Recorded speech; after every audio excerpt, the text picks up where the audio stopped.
Ishano ryongeye gucika, ishano ibara ryongeye kuvuka hariya mu majyepfo y'u Rwanda, ni mu karere ka Kamonyi n'amajyepfo y'u Rwanda nyine mu rusange nk'uko mbivuze. Ariko reka nongere mbahe ikaze aho mwaba muherereye hose, mbahaye ikaze ni mwumva makuru mutarumva namba.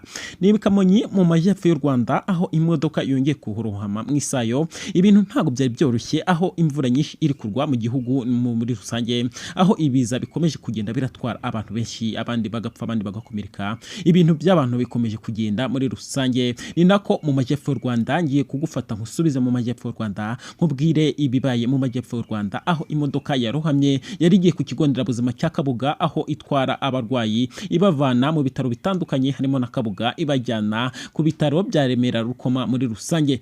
Ni imodoka yahinduye inzira bitewe n'imihanda imeze nabi muri rusange kubera imvura ikomeje gutwara abantu n'ibyabo muri rusange. Muri iyi minsi niko imvura yongeye gukora amateka, niko imodoka yongeye kurohama mu isayo hariya mu majyepfo y'u Rwanda mu karere ka Kamonyi. Ni imodoka yari ivuye ku bitaro bya Kabuga itwara abarwayi cyangwa se ibajyana ku bitaro bya Remera Rukoma, iza kurohama irarohama mpaka bayitabaje breakdown yavuye i Kigali ijya gutwara cyangwa kurohamura izira modoka. Gusa abari mu modoka bo bari barangiye kugwamo hakiri kare. Ni imodoka yamazemo igihe cy'amasaha 9. Ibyo byose byatangajwe n'umuyobozi w'ibitaro bya Remera Rukoma Dr Theogene. Hari icyo yavuze ati imodoka yagiye gukoreshwa ariko abarwayi nabo baje gutwarwa ku bitaro uko bisanzwe, dore ko dufite imodoka nyinshi kandi zitandukanye. Abarwayi ntago bari kuba victime y'iyo mpamvu.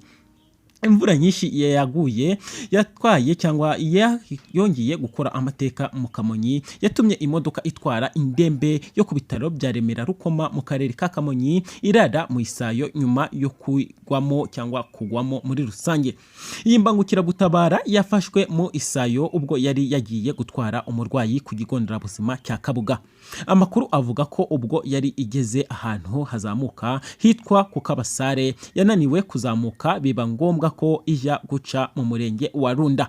Aha rero yaje kugera ahantu huzuye amazi menshi ifatwamo, inanirwa kugenda, inanirwa kutambuka. Niko byagenze, imodoka birangira ihezemo kuri ubwo buryo muri rusange.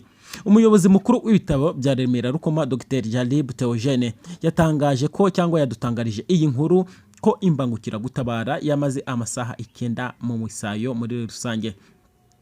Mu isayo kuko bageze ubwo biyambaza breakdown ivuye i Kigali kugira ngo barebe ko yabafasha kuva muri iyo sayo, nkuko yakomeje abitangaza. Ubwo ni Dr Theogene muri rusange yakomeje agira ati twabanje gukuramo abarwayi 2 duhamagaza indi ibajyana mu bitaro bya Remera Rukoma kubera bari barembye kandi bikomeye.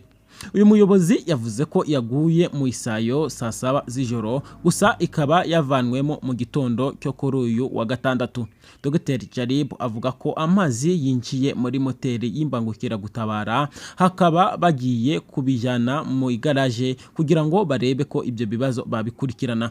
Ati ibyo bibazo byangije iyo modoka cyangwa ibyo bibazo byagize biri kuri iyo modoka tugiye kuyijyana mu igaraje turebe ko yakogwa, kandi y'abantu nabo bari bajyanwe mu bitaro, nicyo dushimira Imana. Ariko ibyo byose ni bikomeje kuvugwa, ni bikomeje gutacara kwitangazamakuru, ni ibintu abantu benshi bakomeje kwandikwa, kuko imodoka urayibona mu mazi, urabona abantu benshi bagiye gushungira, urabona ni ibintu bitangaje. Ariko nanone wabishimira Imana, abantu benshi bakomeje babivuga ukwishi, abantu babivuze ko ari bonekegwa kubona abarwayi barembye bagwa mu mazi, ariko ukarangira bakize bene kariya kageni, bikarangira nta komerekeyemo, nta wangiritse bindi. Hahise haba ubutabazi bwihuse, hahise habakora imbangukiragutabara yindi, cyane ko u Rwanda ruba rwaragerageje kwiyegereza ibikoresho bitandukanye. Ni nako bahise baza baruhamura imodoka, ariko yari mazemo amasaha 9. Ariko abarwayi bo bahise bakugwamo bahise bakugwamo vuba bwangu. Ni ibyo byose ni inkuru abantu benshi banditse ati se byagenze bite, byari byanyuze hehe se umushoferi. Ibyo byose abantu bayakomeje kwibaza ibintu byinshi, uburyo ki yagaragaraga. Abantu baba bibaza ati se umushoferi yabasinze, bitewe nuko abantu benshi bari batabizi. abo bantu benshi cyangwa se ibitangazamakuru bikomeje kubaza kwibaza ibi biza ese birarangira bite, niko abantu barenga 49 bamaze gupfa bazize ibiza muri iyi minsi. Ibyo byo bimeze bite? Abantu hirya no hino mu gihugu bakomeje kugwigwa n'inkwangu, abandi batwagwa n'amazi, abandi basenyegwa bakagwa mu mazu nyine muri rusange. Ibintu bikomeje kuba bibi kubera imvura ikomeje kugwa ubudakuraho ubutavaho, niko abantu bakomeje kugenda bahungabanwa n'iyi mvura ikomeje kugwa ubudakuraho.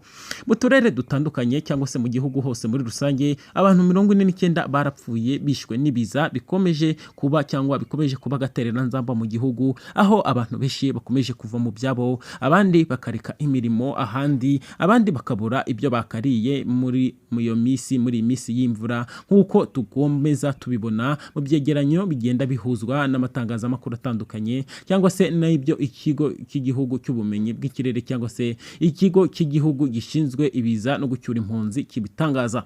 Abantu benshi bakomeje kwangirika ariko n'imitungo ikomeje yangirika, ni nako imvura ikomeje kugenda ikora amateka hirya no hino mu gihugu, nko Musanze, mu Gakenke, aho hose cyane cyane mu majyaruguru y'u Rwanda nk'ibisanzwe, cyangwa se agace gashira iburengerazuba amajyaruguru y'u Rwanda hose nyine muri rusange, niko imvura ikomeje kugenda ihayogoza, ariko nyine ntago mu gihugu hose yarahazengereje, ntabwo ari ako gace gusa. Ikiza nuko mu majyaruguru y'u Rwanda ariho yibasira kurusha ahandi muri iyi minsi cyangwa no mu minsi isanzwe muri rusange. Gusa iyo mvura ikomeje gutwara abantu, ariko ni inkuru twari dushaka kubagezaho yaho mu majyepfo y'u Rwanda. Ibyo byose byabaye kandi abantu baramutse, abantu bashima Imana kuba abantu bavuyemo ari bazima. Ibyo byose ni inkuru ikomeje gukora abantu ku mutima, ariko nanone abantu bakomeze birinde ibiza, birinde imvura imeze nabi kandi nta handi wayihungira, ni klima nyine iyo byaje biraza nta kundi, ariko tugerageze twirinde. Hari bike umuntu aba ashobora kwirinda, nko gutura ahantu heza, yego iyo yaje n'inkuba yagukubita, ariko